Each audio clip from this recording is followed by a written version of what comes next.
The Shift podcast, Perspective and Our Power to Change, invites us to expand our lives by changing the lens we see through. Is something different calling you? Do you ever ask yourself, is this all there is? Or have you forgotten why you're even here? Trish and Diane create insightful and empowering conversations about connecting the self, soul, nature, and community. Navigating life by choice rather than circumstance is how we make the shift to expand our humanity. The shift starts now.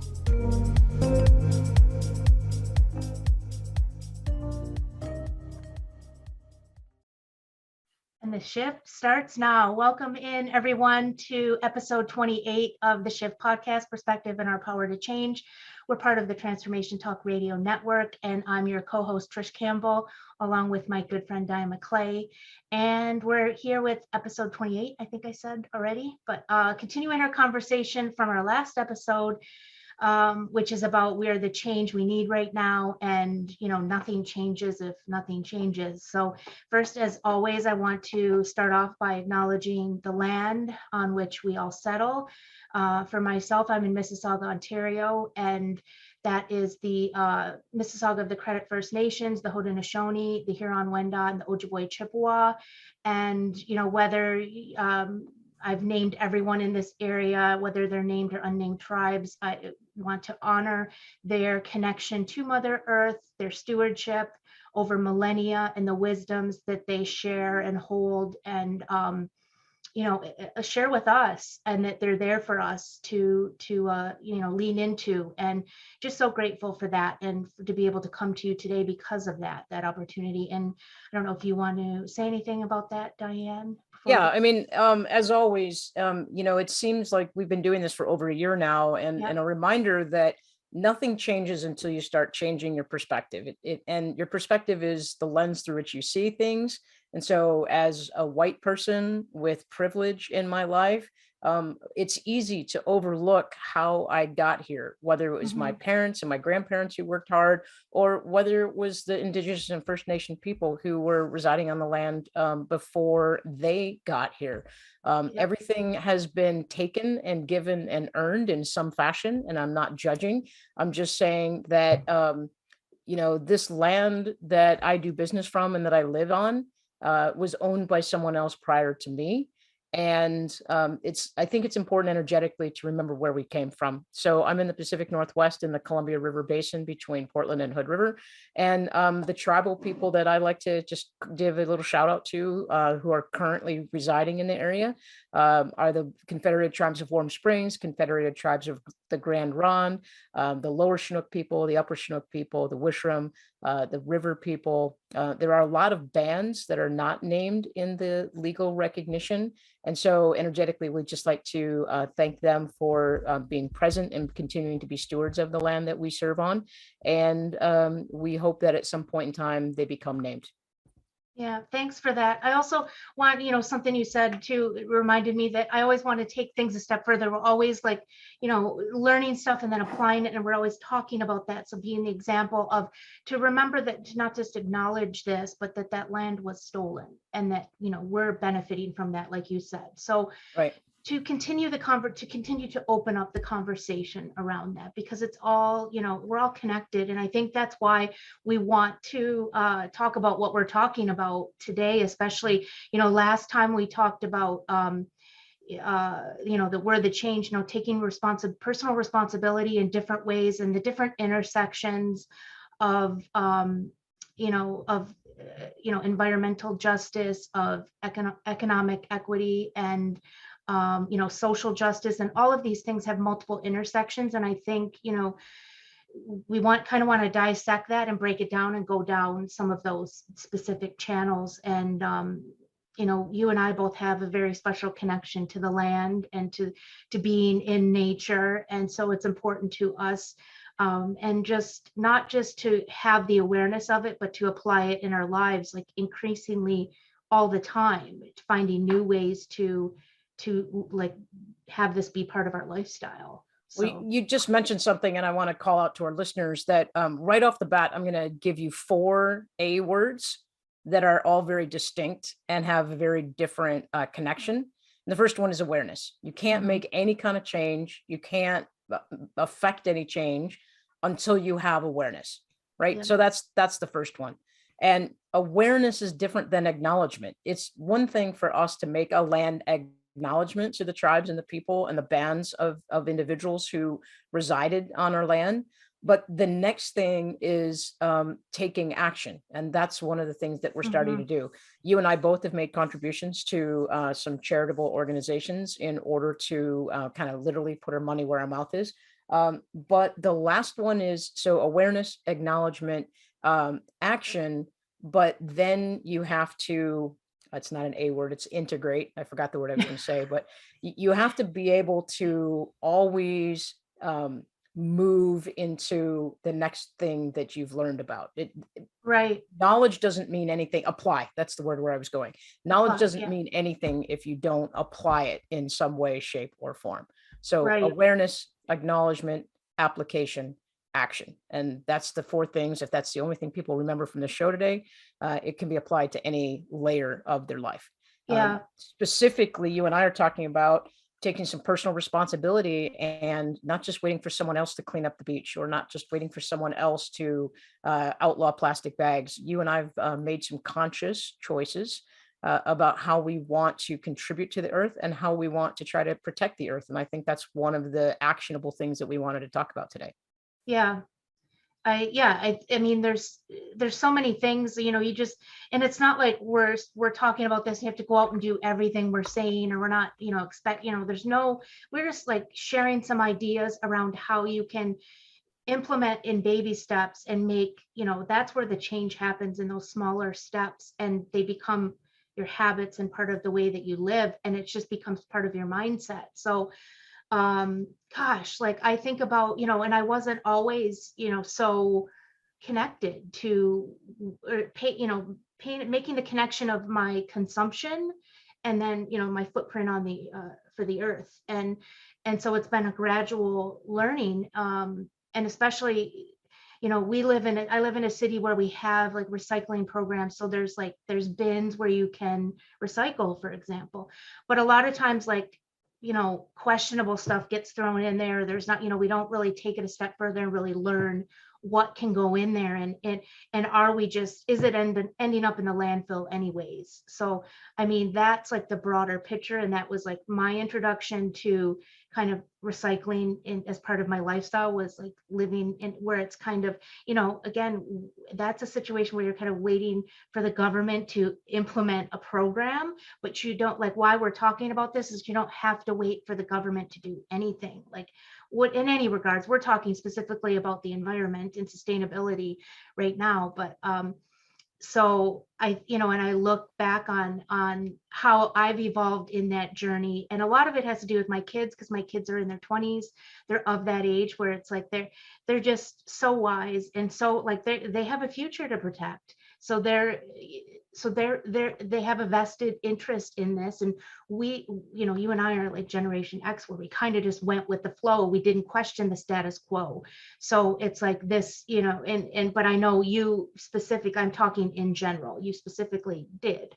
But so, and I think about changes that where there was resistance in myself too. Like we were talking about it earlier this week, and we have really moved away from a lot of not only um, what would you call it? Just like overly produced products where there's a lot of plastic and a lot of chemicals and all of those things that contribute to deterioration of the earth, to more sustainable, more natural products, which are not only better for us, but better for the earth, and don't contribute to a growing like landfill situation, for example. Well, So and we're not perfect, right? And right. Oh, not by any we're not means. monks living at the top of No. a clean mountain with where there's no impurities whatsoever.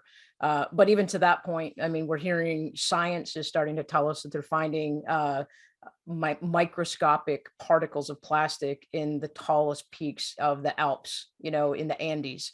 We're finding it in animals. And if there's a biology person out there, I mean, there's studies that are shown that a large portion of the invertebrate sea creatures are starting to somehow absorb minuscule pieces of plastic. So plastic isn't completely evil, right? But I think that the conversation I would like people to start having in their homes, and before they go to a market or before they just do their regular, routine, is to start bringing that consciousness into the choices they're making.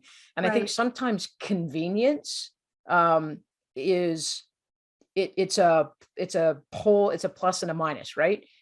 We have convenience stores. Well, food is more expensive at a convenience store because you're Mhm. paying for the convenience, but you're Right. also paying for something that could get thrown away. So I think if we start taking some personal responsibility and we think before we act, and we say, okay, is there one thing I can do differently today, and start making a habit out of it? For example, just in general, I stopped drinking soda, right? So Mhm. that's healthy for my body. It's healthier for the earth. If I do feel like I would like to have a soda, I'm trying to be more conscious about going to a place that has a fountain soda where I can take a stainless steel container, put it on their fountain soda, and I'll pay two-thirds the price of what I would pay for a plastic, prepackaged, mass-produced corporate product kind of thing. Mhm. So I think that when we've been in a society for so long where convenience has not only been it's been culturized, it's been grown, it's been obviously it's been made a commodity. Like, hurry up and get this now. Fast food, Yeah. convenience stores, take and go type meals. And I think that we talked about putting the pause into our language and into our actions at some point in time to take care of our personal selves.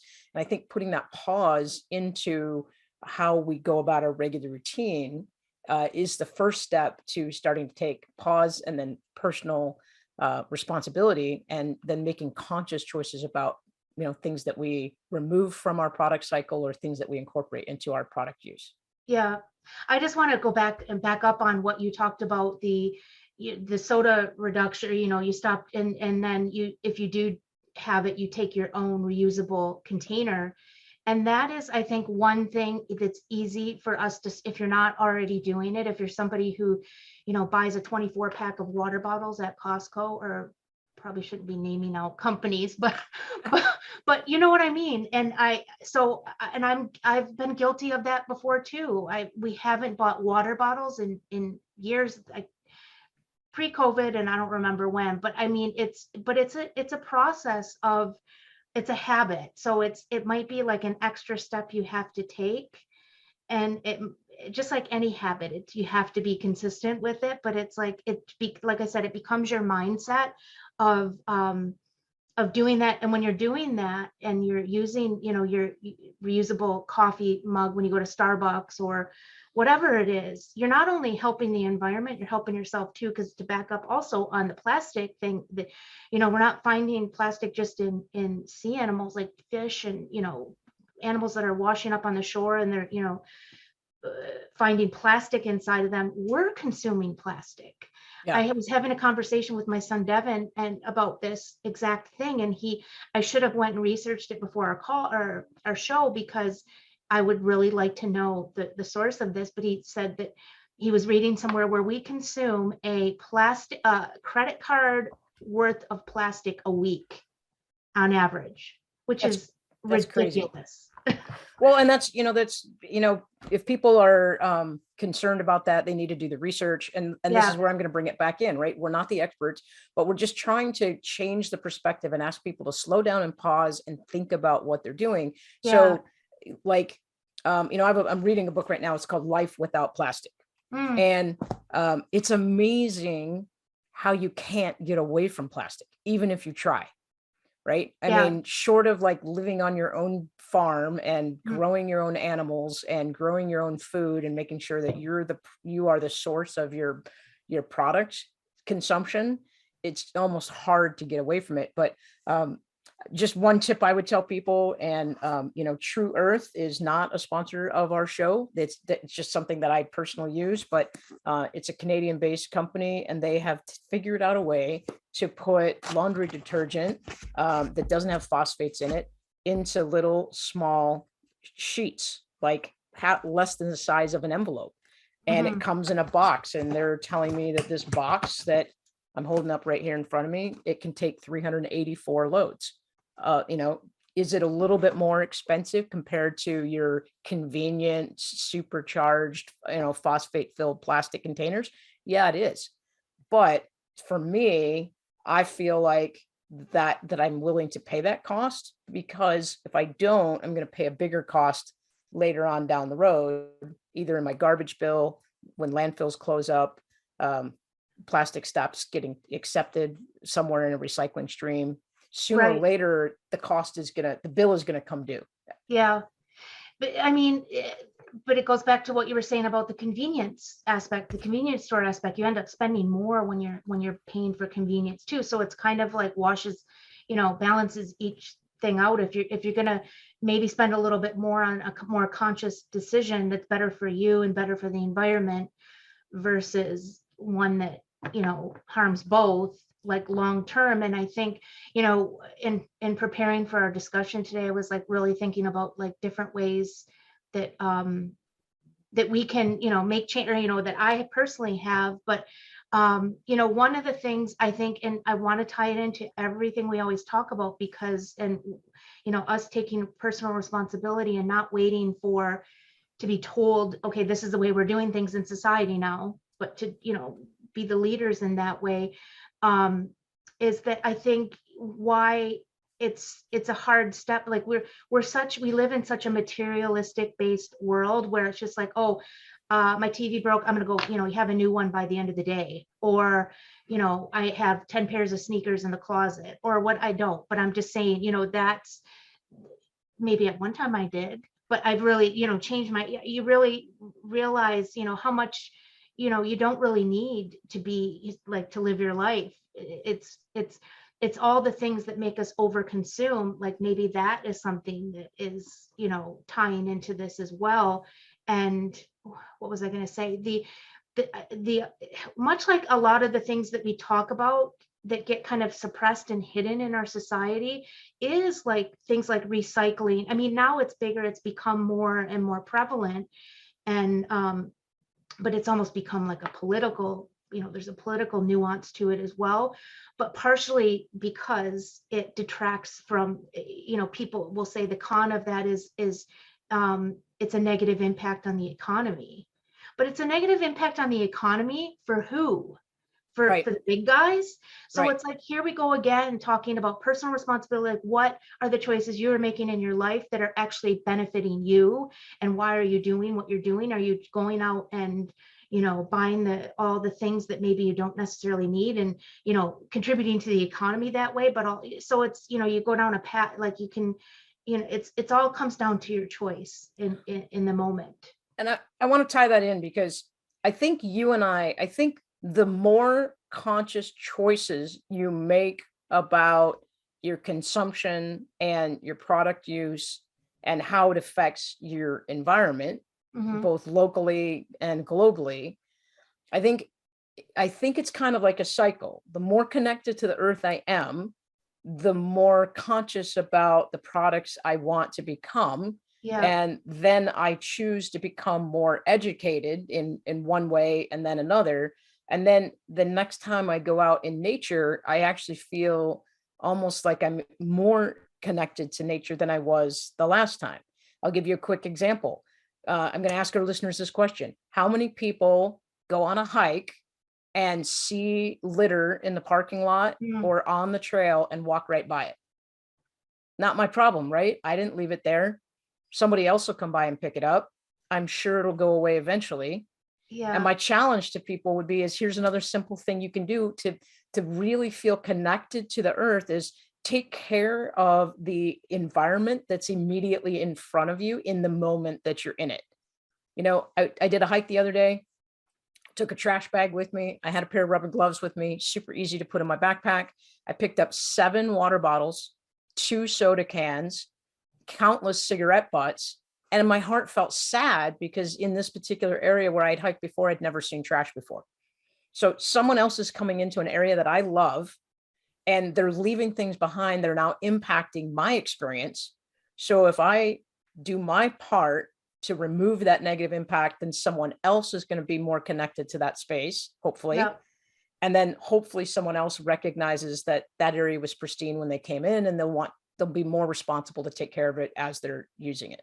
Like, to me, Right. that's a circular energetic It's cycle about the earth, and regardless of whatever your political beliefs are, or what product you right. use. Yeah. I mean, I have stories too. Like I remember walking on the beach one day with somebody, and he just decided to start, we started seeing stuff laying there. So we started picking it up, and then we came across this older woman, and she had a couple garbage bags full of garbage, plastic stuff. And so we started talking to her, and she said, this is my backyard. It was the beach. Like, she lived in a condo that was across the street or whatever. And she's like, I see, I can't believe that this looks like this. And in the moment, I kind of thought, or we thought, like, people actually come here and then make the choice to leave their garbage here on the beach. But it's also the stuff that gets blown away out of the recycling bins that makes its way into the lake and then washes up on the shore. And so all of these things, so it's not, there's so many different ways that, like you said, when you're walking in nature and you see, a can sitting there, like, are you just going to walk by it, or are you going to pick it up? Even if it's like in COVID times, or like, I'll pick it up and, go throw it away, because I think somebody made a conscious decision to, like, this is sacred land, and they were sitting here. The can, this happened like a couple weeks ago. The can of Coke was sitting on the ground, propped up. There's about a third of it left. So somebody, just set it down and then decided, I'm not going to pick this up, or I'm not going to take it. And it's like, And maybe somebody forgot, right? maybe, But the forgetting part, I want to tie that back in. The forgetting part is not being present. It's not being connected at the time. I mean, how many times have we left our keys in the car, right? It's because we were distracted. We were thinking about something else, and we weren't present. We weren't focused on what we were doing at the time. So, in the few minutes that we have left, my request for people today is, it's summertime, it's picnic time, it's barbecue time, it's spending time with family. We're going to spend more time outside than we typically do in the winter. And my ploy, my request, my begging of the public is to start planning ahead and put a little bit forward thinking into how you can contribute in a positive way. And at the bare minimum, don't contribute in a negative way to your natural surroundings, your environment, and, to the routine that you have with your product selection. yeah. And even to take it a step further, when you're, going back to the True Earth example, like, that's not only a company that you're buying from, that you're doing your part, but that company is doing their part.